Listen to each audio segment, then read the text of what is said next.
Hello, everyone. Welcome to the review crew here on Sea of Tranquility. I am your host, Jamie Laszlo, and today we have, first of all, it's going to be new album reviews. So back to the genesis of how this show started. New album reviews. We want to push new music into your face. Today we got Karen LaPreziosa. What's going on, Karen? We got Count Ralphus. Ralph, what's up? How you doing? Peter Kerr from Australia, pitch black of the night Right there on. at 1 a.m. Nice for you to stay up till 1 a.m. for us, Peter. All And good, we all do good. have Louis Nasser. I believe he will be joining us in a bit. He'll just pop in when he gets here. So we want Karen's on a strict schedule. Where are you going? Uh, I'm going to Maryland Death Fest. Maryland Death Fest. hmm So Karen, why don't you start us off with Okay. your first album that you want to talk about? I am reviewing the new Conan, the ultimate caveman battle doom.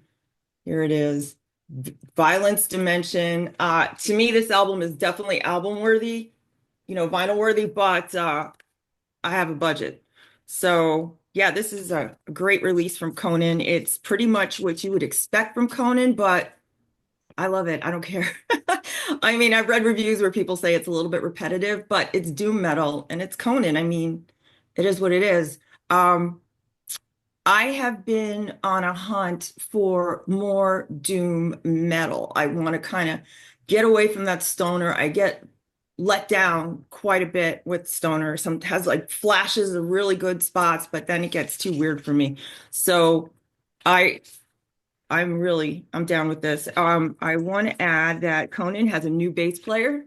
His name is Dave Riley. He was in a band, Fudge Tunnel, actually, prior to that. Their old bass player, Chris Fielding, is back to producing, and he does a great job.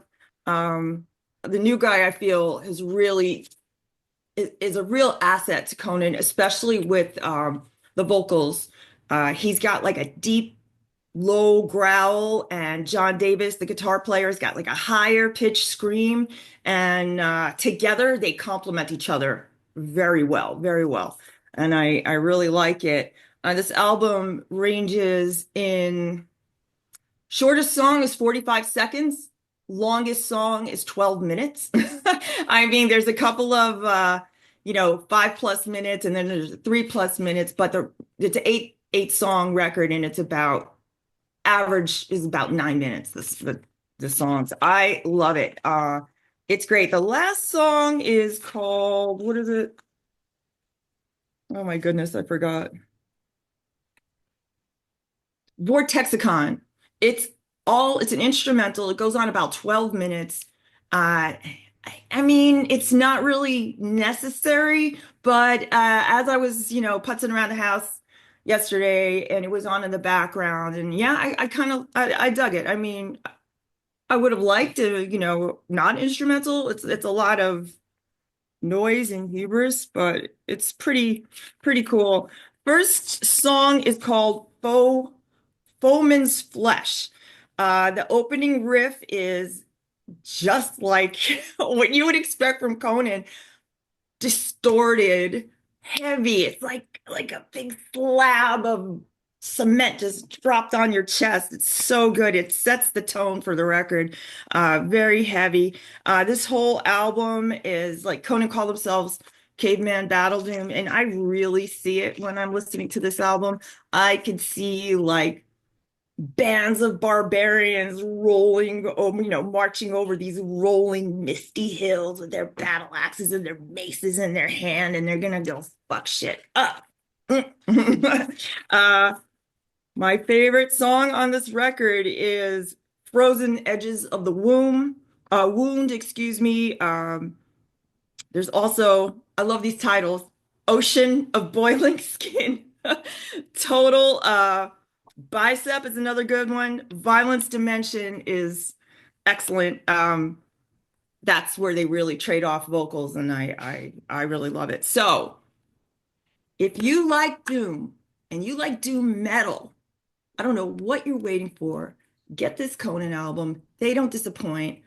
I love it. I love it. I love it. I love it. I can't say enough about it. I'm going to see Conan like 3 or 4 times in their tour this year. I got a friend who loves Conan just as much as I do, so we're planning to make some road trips. So yeah, They're coming Violence here. Dimension. They're coming to Columbus.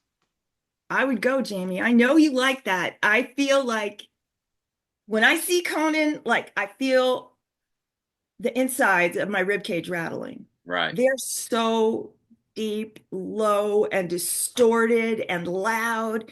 Uh, it's an experience to see them live, in my opinion, anyway. So I say go. Yeah, I'm thinking about it. I'm a casual fan. They do get a little repetitive, like you say. Um, but But I bet you what they'd do be a does? blast just to pound beers and jam to. I Get your got face one melted album. off. Pardo should switch the name of Sea of Tranquility to Oceans of Boiling Flesh. There you go. I like that better. Exactly. Instead of sea of tranquility or oceans of boiling flesh. This is great. So yeah, doom metal. There you go. And I want to add before we move on, they're on Heavy Psych Sounds, which is kind of weird to me.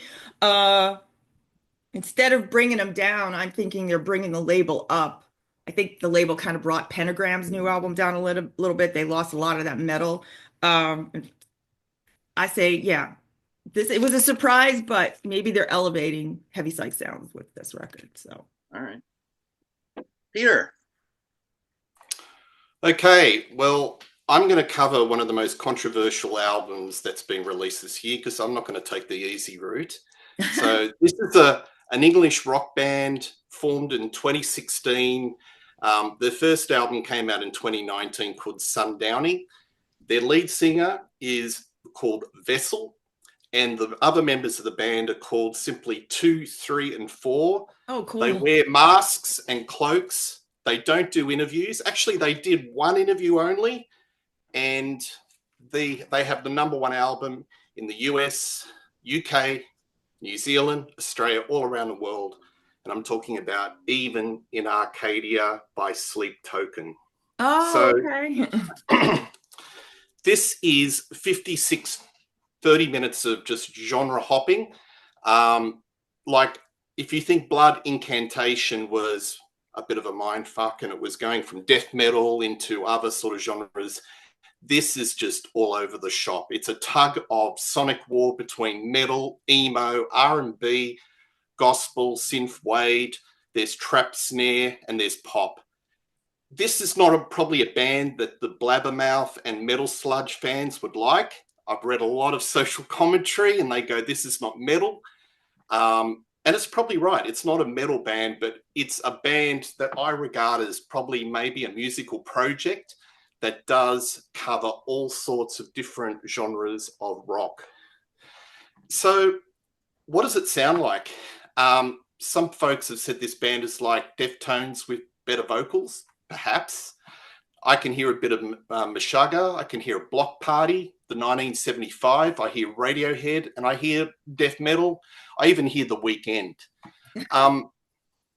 Vessel, the lead singer, he can actually sing. He sings really well. He can go from a satanic growl. He's capable of crooning. He's got that vibrato. He does a bit of a rap flow style. It's pretty screwed up. It just goes from one to the other. The band performance is just top notch. It has a versatility of styles, but the hero for me is the drummer. You look at on YouTube, there are so many different drum clinics that are just following this guy. The drummer's called Two, and he's just got phenomenal drum lines throughout the album. Lyrically, it's kind of very emo. It's like a human connection, isolation, being in hell when your surroundings are in paradise. It's a roller coaster, all these different emotional themes. I'll give you an example of, some of when you listen to the album, if you were just listening to it random, you think it's a pop album because it just changes. You think it's going in one direction and then suddenly it'll take a left turn. So the first song, which is called Look to Windward, it has this slow build up. It's got this quiet synth riff, and then it's these symphonic plucked violin strings. And then, halfway through, it goes into this super deep, heavy R&B riffing vocal. It's kind of like, and with a trap electro snare that you hear on the, in pop radio, falsetto with vocal pianos, quite calm vocals, and then it finishes like death metal with this guttural roar. It just takes you like plasticine all over these different genres. You just don't know where you're going. So at the end of it, what do I think of this album? It's a bit confusing, but after repeated listens, you definitely get hooked. I think it's an album of moments that may not sort of, all hold together, but those moments are truly special if you just persevere with it. I've played it to a few friends who like metal. They say it's an uneasy listen, but they never turned it off. So I think this is the future of music. There's a lot of genre hopping. I know, Jamie, you were talking about Ghost, and I watched the episode where you say there's a lot of bands that there's like one Ghost, one Radiohead. I think this is similar. This band is very unique, and it's a one. I'm not sure if it's going to influence other acts, but hey, it's gone to number one. A lot of people are buying into it, and I'm intrigued. So I'd like to see what they do next. But anyway, there you go. All right. That's I my didn't first know anything album. about that album. I don't know anything about it. It's number one. Is it their first record? Fourth. Oh, okay. All right. When you were saying genre hopping, it kind of made me think of King Gizzard and the Lizard Wizard, but they tend to do one genre per album, but they cover so many. Is it like that, or do you feel like there are several genres on this one record? Yeah, well, they don't cover metal. They don't do as much metal. They do a little bit of rock, but this one definitely goes on that other scale. So it's like this musically. It just goes from this to this. It oscillates. It's pretty wild. That's a very good choice. I bought I bought one album by them because Butch from Hudson Valley Squares was talking them up. But to me, it's like they have all the ingredients, like you said, but for me, they just don't know how to bake the cake. Popularity aside, like I know that, McDonald's isn't number one burger chain, doesn't mean they make the best burger. And for Oh yeah, me, it's kind of like I feel like I'm having lunch and my ham sandwich suddenly turns into a peanut butter and jelly with sardines, and then suddenly I'm having olives with pineapple, and I just don't know what the fuck is going on. And I do like the ambition. I respect the hell out of them, yeah. and I'm very happy they're successful because that's a good thing for music, I think, but it just doesn't really work for me. Yeah, it's an album of moments, but it doesn't quite hang together. It's just so schizophrenic. It just goes in all different directions. Very much but so, yes. I'd love to see what they do next. Huh, all right. Lewis, what'd you got? Hello, everybody. Hello, Sorry I was Lewis. late. I suddenly found I was up early, but then my computer decided to reboot and do software. Right. So I apologize. Happens. All right. So just to recap, because I missed our early meeting, because for the reason I explained, we're doing two albums and you're allowing me one honorable mention, right? Yeah, do your first album now in the first Okay. round. So my first album is from a band. I believe they're from the East Coast. I think they're from Jersey area, but I'm not 100% sure anymore. I actually know James Byron Cohen, the main guy, flute player and singer. He also looks like he's trying to be a Gandalf in a little school remake of Lord of the Rings. It's a band called Eden Song. Look, this is arguably one of the worst, least enticing covers you could have, right? This is this is what the guys actually look like. So you see, James and I, we have the same beard. But I would like to bring these guys to attention because number one, they've been gone for a number of years. Whatever life threw at them, and they finally came back. And when a band has been gone for so long, you don't really know what to expect anymore. But these guys came up with a record that I think is remarkable. It's called Our Road to Dust, Eden Song. This is only, I believe, their second or third album. But man, these guys are good. They, you know, you could say because they have a flute, there's a Jethro Tull influence, right? But early Genesis had flute, and nobody said they sounded like Jethro Tull. So there's a flute there. There's a lot. It is not quite like Sleep Token, but they do go through a lot. So they're very folky at times, and then they can really ratchet up into full-on prog metal territory. Really, really heavy, and the subject matter is very dense. It's kind of up my alley. I don't know how I would describe it. Pete attempted to review the album, and he began by clarifying that he didn't even remember what the first album sounded like. It's been so long, and it's kind of true.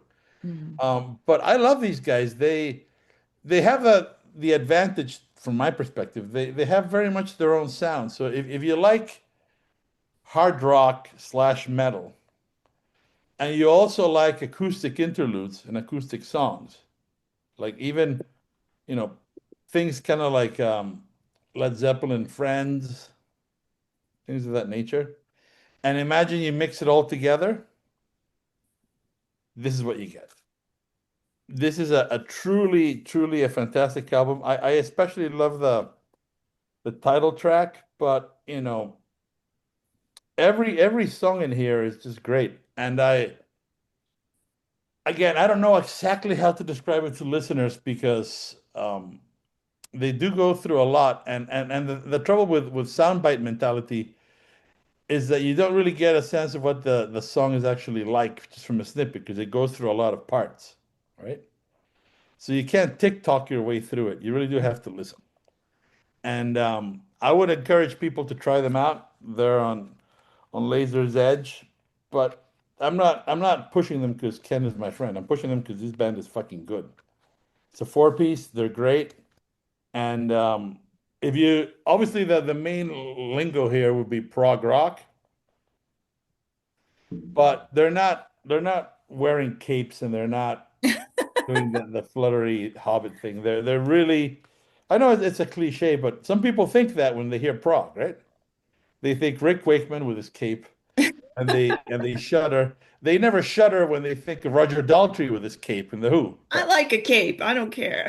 I understand, but a lot of people, thanks to Rolling Stone and things like that, they hate that without having ever heard it. So it's a good band. They're hard hitting.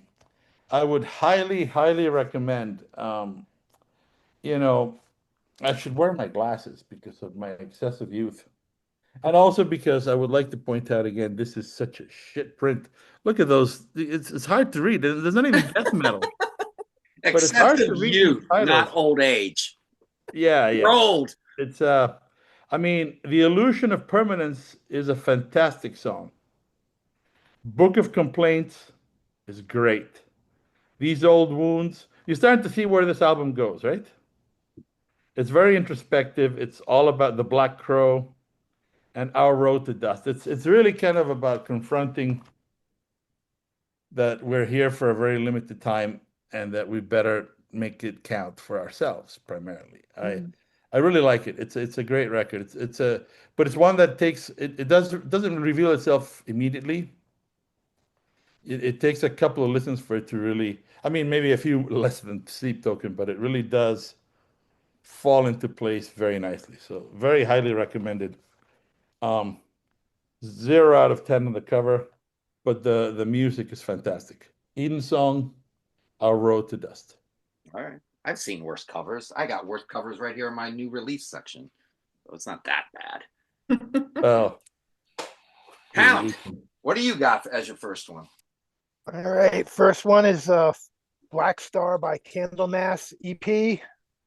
Cover's pretty cool. Nothing spectacular.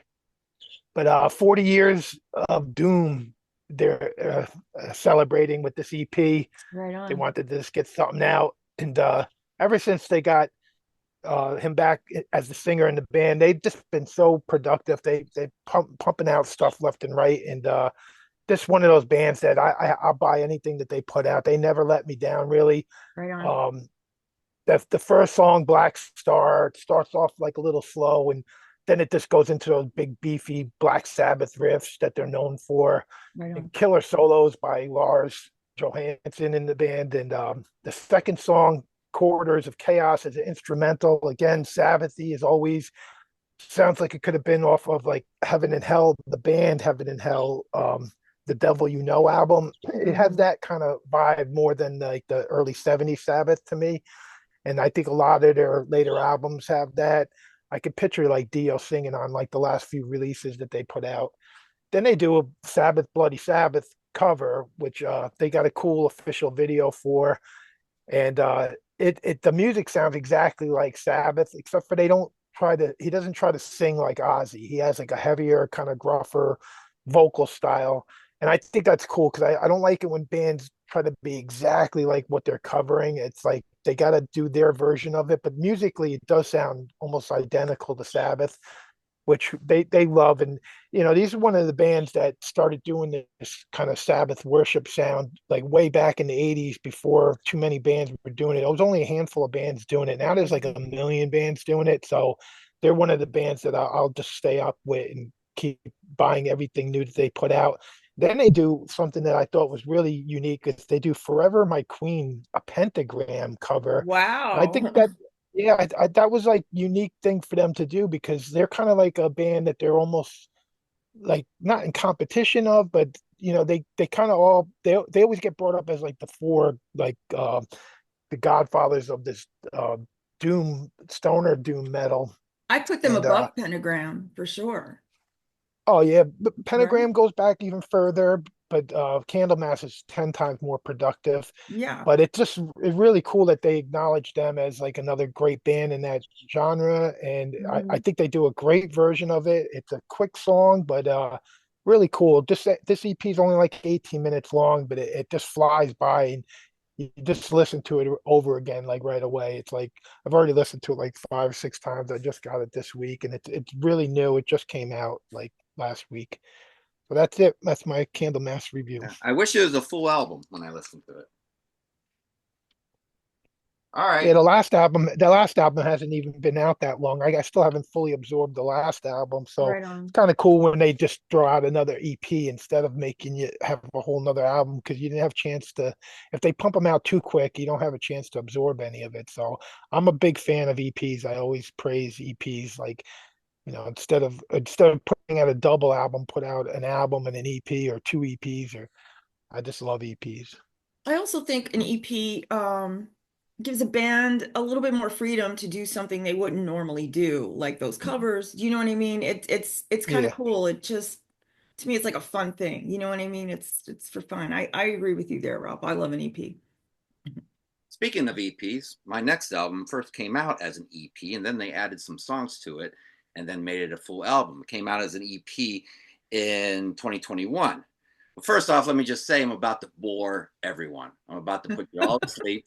Go ahead, look at your phones, yawn, take a nap, whatever you want to do. I know there's viewers out there who like this band, but maybe there might be like, I don't know, six. So I'm going to talk to those six. I'm going to make this quick, though, so I don't bore everyone to tears. I'm going to talk about Counting Crows. Go ahead, look at your phones. I don't give a fuck. So to the blank faces here, let me just start by saying that when I first heard about this band, my buddy brought them. We used to start partying at midnight back in the day in 1994. I would sit around, I wait, everyone would get off work, all my group of friends, and they get off work at midnight and come over, and we would start kicking it. And I had to work at like 9 a.m. How did I do that? I have no fucking clue. But so he brings over, he's like, I just got this new band, Counting Crows, on cassette. We put it in, and we started smoking pot and drinking beers, and we hated it. And I took a golf club to it. He still has it, that cassette cracked. I asked him to send me a copy, a picture, but he couldn't find it. But he has it somewhere. And so I remember that. And then the next morning I woke up and I remember putting it in and go, I kind of dig this. I think we were wrong. And I've been a fan ever since day 2 after hearing about them. So their last 3 albums, I wasn't feeling. I felt like they were just mailing it in. So in 2021, when they released the EP, I'm like, your last 3 albums, you were mailing it in. It's been 8 years or 7 years since your last album, and you're just doing an EP. So I kind of listened to it half-assed. I probably should have gave it a better listen because the songs are pretty good. I mean, with love, first of all, Counting Crows, formed 1991 from San Francisco. Their style of music is roots rock, alternative rock, singer-songwriter. Album is Butter, Miracle, The Complete Suites. Complete because now it's a full album, released May 9th, 2025. The first song with love from A to Z, the crunchy guitar comes in, you're like, yeah, they're a fucking rock band. It's a reminder. And, you know, anyone who hates the Crows, put it on and you're like, I guess they are a rock band. Don't compare these guys to like any one tutu wimpy out there. And don't compare them to Dave Matthews. This band has too much soul in them to be compared to Dave Matthews. Dave Matthews has no soul. Spaceman in Tulsa was the first single. When that came out like 2 months ago, I was like, fuck yes. This is the Counting Crows I wanted on the last 3 albums and didn't get. The catchy backup singers, the band being backup singers with the oohs and ahs and the melody, and Adam just being the male diva he is with the lyrics. I'm a painkiller, I'm a caterpillar, I'm a motherfucking rock and roll star. Yeah, he's got an ego, but you got to remember, this guy banged Jennifer Aniston in 1995 and turned around and banged Courtney Cox in 1996. He banged 2 of the 3 friends in the 2 hottest back to back. So yeah, dude, you are a motherfucking rock and roll star. I'm not going to take that away from you. Box Cars again, crunchy guitars, upbeat. Reminds me of Rain King from the first album. Virginia Through the Rain's a ballad, but a ballad with soul. Under the Aurora, mid-tempo and just builds and builds and builds. And then something cool happens on side 2, which was the EP. Should have paid attention again 3 years ago. It's like the backside of Abbey Road. All the songs blend into one another, and you just don't lose momentum. With the Tall Grass, with the Moody song with Adam starts off with this lower register of singing. It's just like a warm bath. Elevator Boots. A lot of Counting Crows fans, it was never a single, but everybody loves Anna Begins on the first album. It's like everybody's top 5 song. This is this album's Anna Begins. Very Van Morrison, very And It Stoned Me, which is my favorite Van Morrison song. And then Angel of 14th Street is the weakest song on the album, but still really good. That's how good this album is. And Bobby and the Rat Kings is very much Bruce Springsteen, as my phone rings. Very much Bruce Springsteen, old school Bruce Springsteen. And he even comes down like Bruce would do in the middle of the song and go, and Mike's on his bike with the motor running, you know, and then kicks it back up. So yeah, I love it. I love Adam Dirt's singing. He always, when he says something, I feel it. I feel that he feels it when he's on point. This album is this year's. Pearl Jam did Dark Matter last year, which I really loved, and now it's like a top 3 album, Pearl Jam album for me. This is this year's Dark Matter to me, because I love it when these bands that were popular when I was having like the best time of my life as a dumb 20-some-year-old, when they do something really good, because it reminds me that, hey, we're getting older, but we're not dead yet. Everybody's still doing what they do. They're still making music. They're still making quality music. So yeah, death is right around the corner-ish, but we're not dead yet. So keep doing what you're doing and enjoy it. Production, B+. You don't really notice the production. It's not in your face like, whoa, this is it, but you don't, you know, it's good, solid. Songwriting, I got to give it an A- because Adam Dirt's best songs ever are like A+++. So I'm on a Counting Crows curve here. Musicianship, A-. All the pianos and the guitars and everything is just on point. Vocals, A-. You feel a little bit of his age in the vocals. How good it feels knowing their hearts are back into it after 3 half-assed albums. A+++++++. So there. See, that wasn't painful, was it? I hope not. Not at all. All right, so we're going to go to Peter, because Karen, you talked about Conan, and that's what you wanted to talk about. So moving right along to Peter. What? Okay, I'll just make it quick. This is actually not a new album, but this is an anniversary, 40 years, and it's a remastering and remix of Australia's finest INXS Listen Like Thieves. I've got that a little bit backwards anyway. Don't worry about that. This was the transitional album between the new wave of the swing into the stadium rock of Kick. Now, what's different about it? This is a double CD.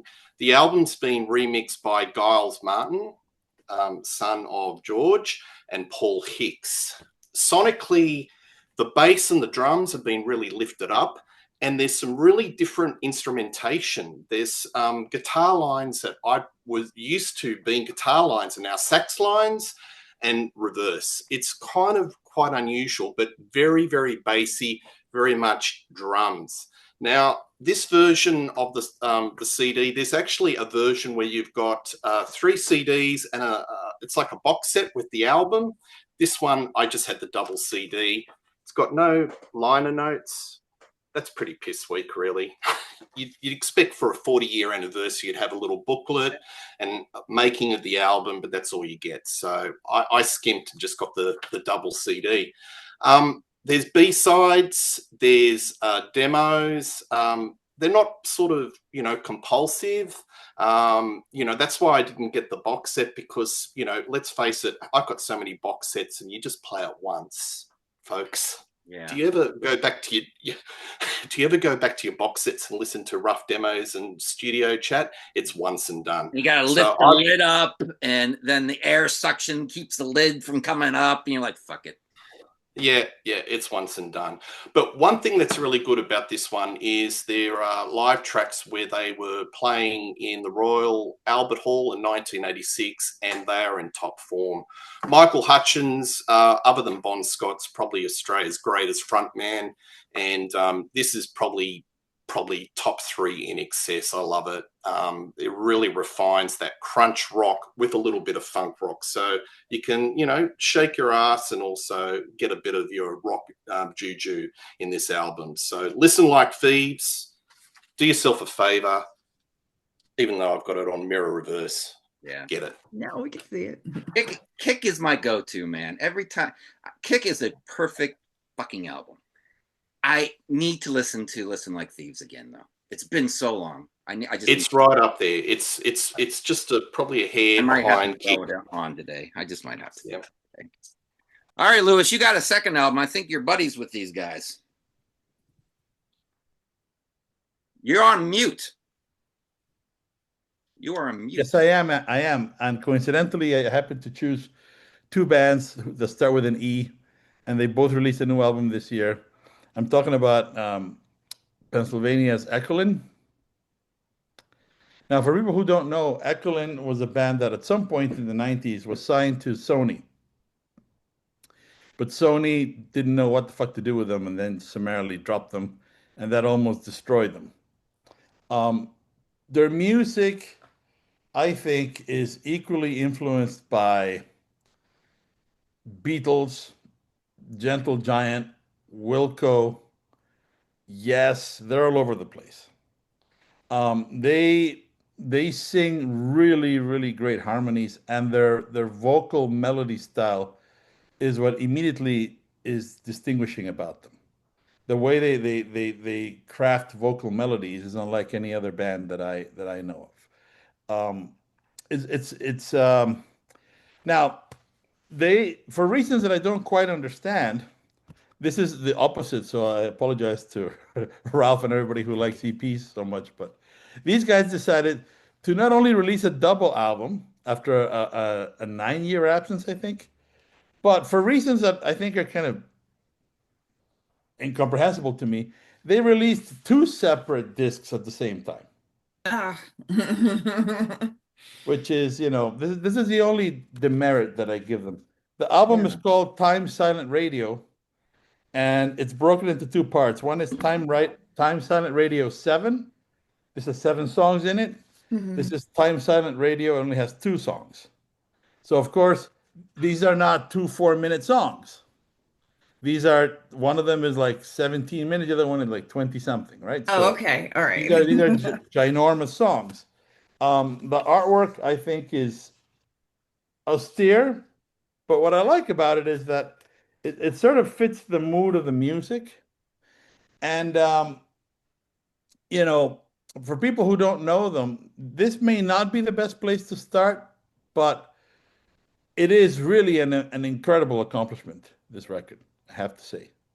It's if you if you're not into the long epic tracks, and I can understand many reasons why people wouldn't be, maybe it's better to start off with Time Silent Radio 7. Like the very first song is called Radio Waves, and there is a lot of nostalgia in the lyrics on this album. They are kind of looking back at their lives. I mean, I think we're all getting to that age where you know, you do know for with certainty, at least in my case, can't speak for everybody, but there is less road ahead than behind, right? That's kind of the mood. And Raymond Weston, who's the lead singer, he has a way with words that could really um, I have no other way of saying it, but they really kick your heart square in the balls, if that makes any sense. Your heart square in the balls. If your heart had balls, Okay. right? It's just like it's they're powerful stuff. I would say, however, even though these are the Time Silent Radio 7 is more accessible, little chunks. Where this record really shines is in the other one, where they have the two epics. The two epics there, I mean, the Time Silent Radio 7 has Radio Waves, Silent Years, Cul-de-sacs and Tunnels, Boulders and Hills. This, Our Brilliant Next, you can already imagine, right? Our Brilliant Next. There's a sarcasm there. And On We Blur. Any one of these songs would and should have had some airplay at least in a truly musical merit-based system, which is not what exists. I don't think there's radio anymore. This is just how fucking old I am. Or if there is, it's just a machine that just churns it out via satellite. I don't really know. But where this record shines again is in the other one. Has two tracks. Time Has No Place, which is a 17-minute song. And then the showstopper for me is Water in Our Hands. It's a 28-minute song. And it's, again, this is the tough part about these shows. Talking about what these songs sound like is a little bit like writing about architecture, like Frank Zappa used to say. It's, they will take you on a ride. It's not about technical chops like most prog bands. This is more about songcraft and melody and counterpoint.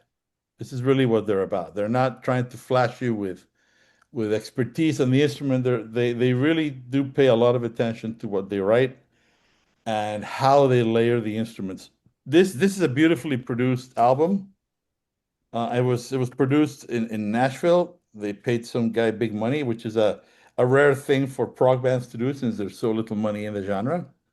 But Echolyn has managed to stay relevant through the years, in spite of the fact that I believe they have not played a single live show in 20 years.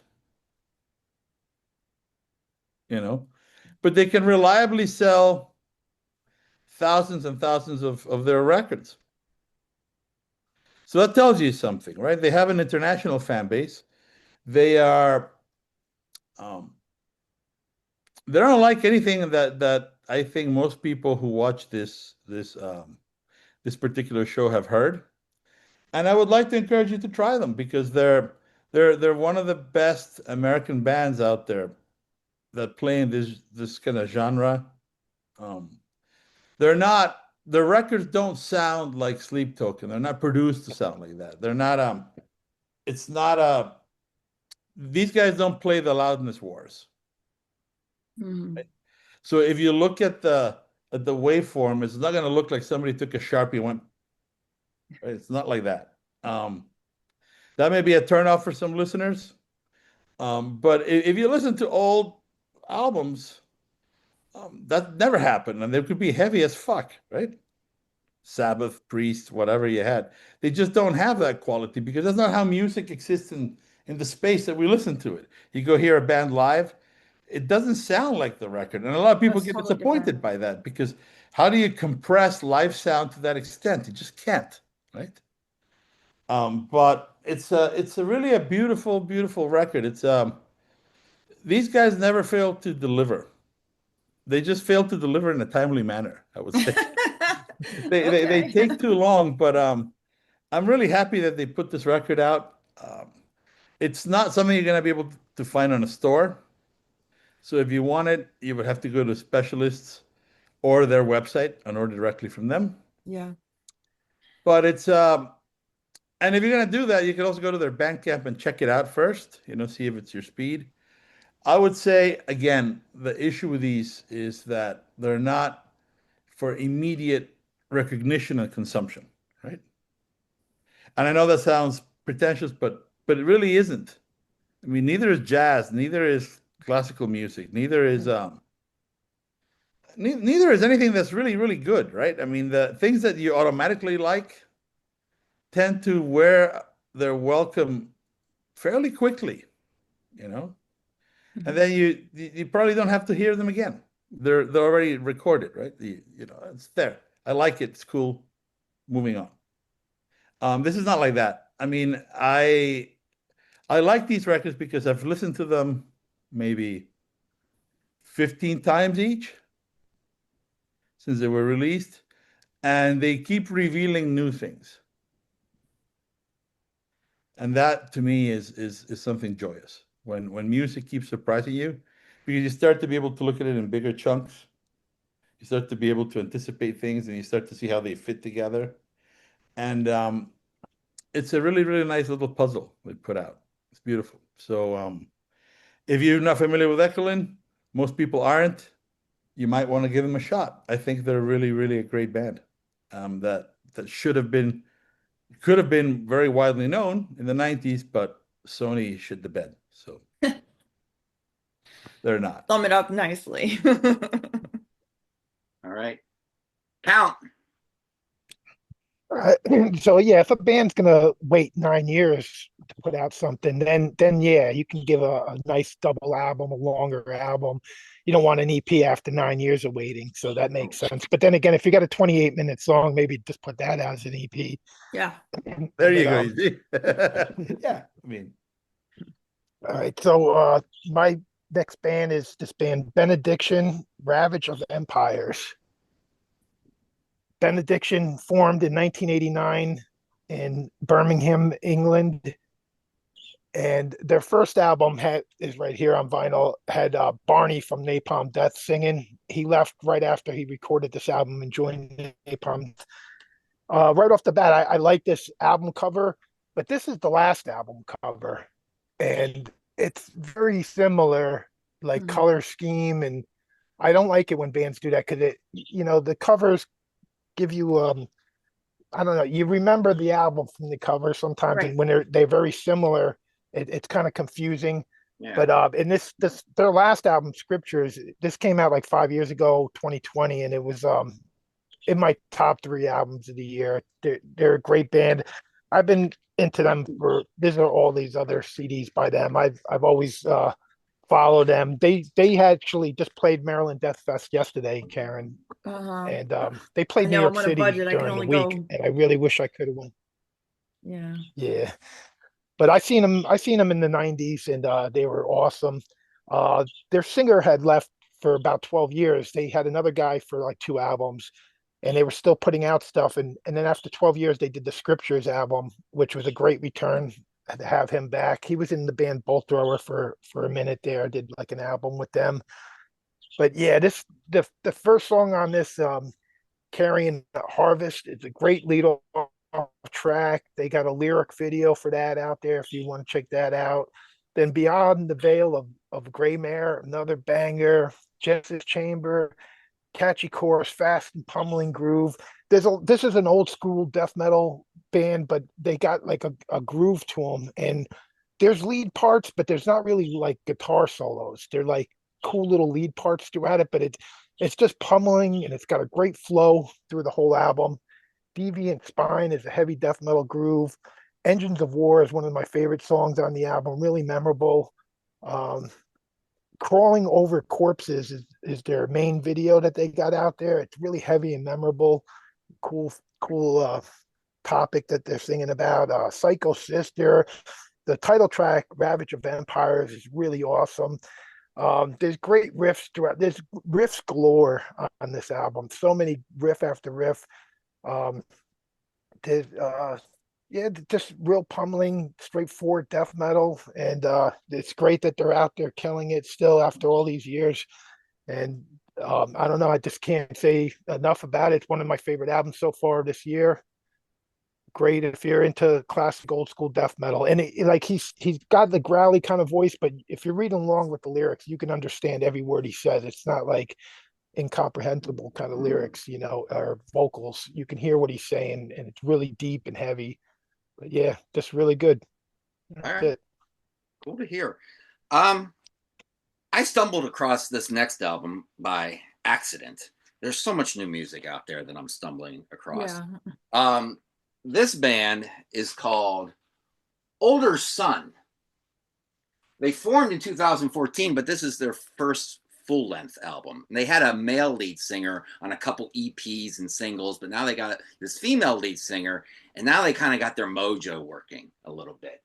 They did an EP with her, and I believe they did a single. It's hard to keep track on Bandcamp. They got, at first it looks like 15 albums, and then you click on them, and then most of them are like just 2-song singles, or this one has 4 songs. It's getting complicated out there, guys.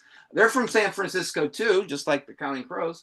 Their style of music is new wave of British heavy metal. I don't know if it's an era or if it's a genre, but you know what I mean when I say it. Occult rock. Album is Dawn of Darkness, released May 10th, 2025. It sucks that it's not on physical CD or vinyl or anything, but that's happening more and more, and I don't want to ignore good music just because it's not on a physical format. Of course, I always burn them and make my own cover. This lead singer can really sing. Kelsey Guntharp. She could sing like a Candlemass song just as well as like a Go-Go's song. She fits right there in the pocket really well. This is a fun album. It starts off with like creepy ritual things played backwards, and you think it's going to be like a dark album, and it's not really that dark. It's just old school new wave of British heavy metal. The first song, Summon the Demons, is really good. Raised by Wolves is super good. That song is like, imagine if Blood Ceremony decided to do an Angel Witch song but had Belinda Carlisle come in and do guest vocals. That's what you get there. They do a little bit of new wave sometimes within the metal. It's really cool. Misty Mountains, when she sings, she's a witch from the Misty Mountain, and with that gallop, you're like, this is kind of like Lady Evil from Black Sabbath. It reminds you a lot with the lyrics and the gallop and everything. To Kill Ya is great. The Struggle is great. Just cool guitar passages throughout this album. Hooks, a lot of good hooks and solos that you remember. Ride to Die is slower, but it's not a ballad. The first half is slower, and then it builds and builds and builds. The song Older Son by the band Older Son. This is why I wanted to focus on this album. This might be the best hard rock heavy metal song I've heard in 2025. This is super cool. Comes on like a barn burner. And then the riffs and the gallops and the grooves, and it's got the dueling guitars and the melodies, and then they got this little bit of echo on the voice at times just to make it seem spooky, and some sound effects in there, and great guitar solo at the end. It's just, and like sound effects, just weird sound effects in there. It just makes it feel epic, and you're going like this, and it's like boom at the end, like a Freebird of new wave of British heavy metal almost. And you're like, that's a way to end the album. But then they have another song called Dark Days. I always hate it when a band has a perfect way to end it, but then they do another song. Well, this is kind of a perfect way to end an album too, but in a slower, doomy way. Big, epic doom song. It's like they had 2 songs to choose from to end the album and said, fuck it, put both on there. So, yeah, these guys are really good. A couple songs I would trim down a little bit. I would take out like gang vocals for a second here and there. I'm like, oh, that didn't need to be there. So I think just need to cut away the fat as they progress, as they move forward. I hope they do another album and focus on like these last two songs. Focus on that, and I think you got like maybe an album that really goes wow for me. So on the report card for this, production B plus, you know, they're broke, but it sounds good for what they had to work with. Songwriting, the last two songs are A plus. Some songs are like B minus, so average out to B plus. Musicianship, hey, there's nothing wrong with what these guys are doing. They're blowing me away with those guitars and everything, and how they work it in. Chick can sing, A minus. How excited I am to see where they go from here. A, I'm very excited. But like I said, there is a ton of new music, and I really wish I could have covered it all. So I'm going to just do, instead of singles, a case of the singles, I'm going to do Laszlo's lightning round on a few more albums real quick. Temple Fang, Lifted from the Wind. They're from Amsterdam in the Netherlands. April 25th it came out. This is prog rock meets stoner rock. It's like Pink Floyd Animals meets like your favorite stoner rock album. This, Lewis and Karen, if you guys were married and you had to choose on albums to listen to, this would be you guys. This album, we can listen to this album together. Guys would love it. That right there. Now you guys make a cute couple too. Elusive God, Ambus. These guys are from Croatia, and this came out May 9th. They always sang the previous albums they sang in English. This is in their mother tongue, and it adds a little bit of mystery to it. But this is just like Croatian Candlemass music. If you like Candlemass, Ralph, Karen, you're gonna like this album. I think they have a couple albums, maybe two before that. The Riven.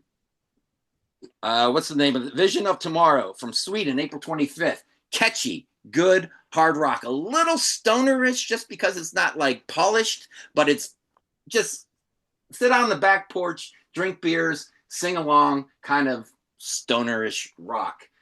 White House with a V as the U. The Mighty One. Good, solid, big riffs, doomy, stoner rock type stuff. Venator. Not Pat Benatar, Venator, sorry. Got Pat Benatar on the mind, saw her last night. Venator, Psychodrome.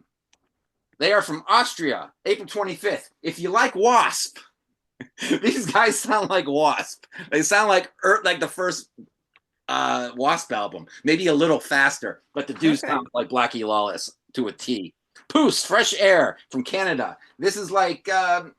you can tell they love Sabbath, but they put a little grunge in there, and they try to make this album like Sabbath, Bloody Sabbath, a little proggy, little atmosphere in there at times. This is a free download too. PUCE, go on there. It's called Fresh Tar. Download it for free. Give it a listen. This album probably deserves its own review, and that is Paralyzed Rumble and Roar from Germany. This came out May 9th. These guys are like, well, one of the songs on here is called Heavy Blues. That's what they do, but they don't make the heavy. Sometimes heavy blues albums can be cool, but kind of boring. Yeah. This ain't boring. They're doing real interesting things. The lead singer sounds like a cross between Jim Morrison and Joe Cocker. And the song, track 3, Rosie's Town, sounds like it came right off the first Doors album. Right off the first Doors album.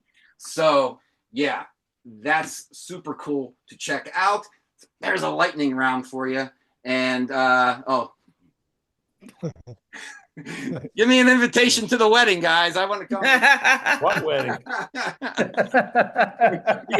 And, don't forget to figure out I'll come out to Let's Get Physical on my Facebook page where we talk about everything physical media.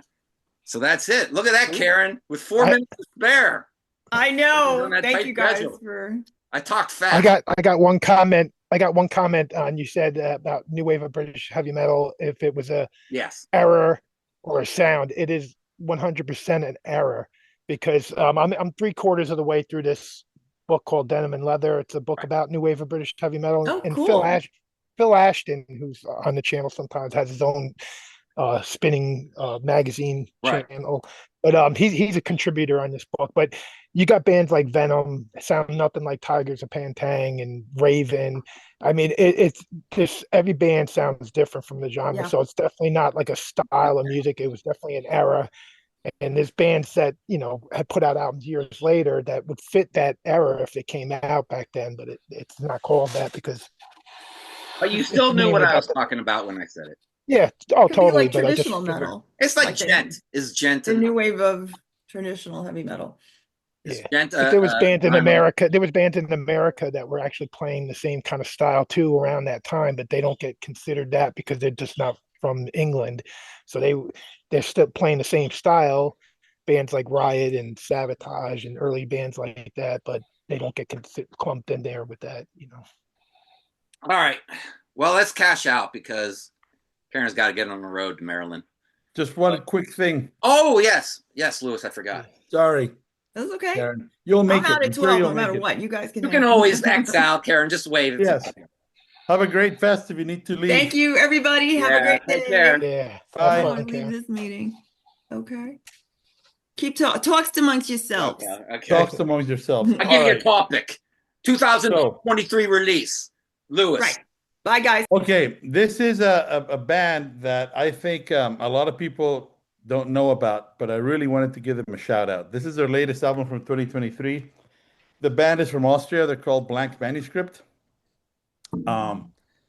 These guys are a mixture of a bunch of different styles. So you can hear Zappa, you can hear Floyd, you can hear Steven Wilson, you can hear King Crimson, you can hear 70s Prague in the band Death, which some of you may or may not know about. And they're just incredible. It's currently they're a four-piece. There's also a lot of that David Bowie kind of art rock sensibility to what they do. They're all multi-instrumentalists. They're led by a bass player called Alphonse Walmuth, who's also an incredible flute player and pianist. And they all take turns doing things live. They even have their own. I mean, they take this shit seriously. They have their own stage clothes that they make specifically for the shows. Every album has got its own aesthetic. And this is a very good place to start for people who don't know them. Like I said, you can think of the mashup of all these styles. But what I really like is that in prog music, there is a tendency to try to imitate. And these guys really do innovate. They have their very own voice, have their very own style. I would highly. This is what these dudes look like when they're on stage. So this is really a great band, and you can get it fairly easily through Bandcamp. So please give them a shot. They have 4 studio albums. The first one was released in 2009. 5 studio albums, sorry, and they're fantastic. I don't know why people don't talk about them more, but I just wanted to give them a shout out because I truly believe people need to hear this. This is really good stuff. Really, really good. Now, obviously, it's not for death metal fans. It's more like I said, prog rock, art rock, Bowie, Zappa, Crimson, Floyd. Those are the building blocks, but they make their very own music. They make their own thing, and it's fantastic. Very good. All right. Squeezed it in there. All right, everybody. Check us out on the web at www.seatranquility.org. We're on Facebook. We're on YouTube. All together. All the damn time. Yes, make sure you subscribe. Make sure you hit the like button and the notification bell and become a member. Hey, why not become a member and give the channel a little bit of money and get some perks on the side, huh? And go to the merch page and get yourself a hat or a t-shirt or a mug. And there is a Ko-fi account thing that you can give money that way. And there's also that Cameo page where you can slip Pete some money and he'll call you up and do whatever. You guys can bitch about how Counting Crows sucks and Laszlo doesn't know what he's talking about in their lane, their belly rock and this pussy rock or whatever you want to fucking call it. So until the next show in 2 weeks, we'll probably be talking about new reviews that time too. So for the count, for Peter, all the way in Australia, for Lewis, I am Jamie, and we are out.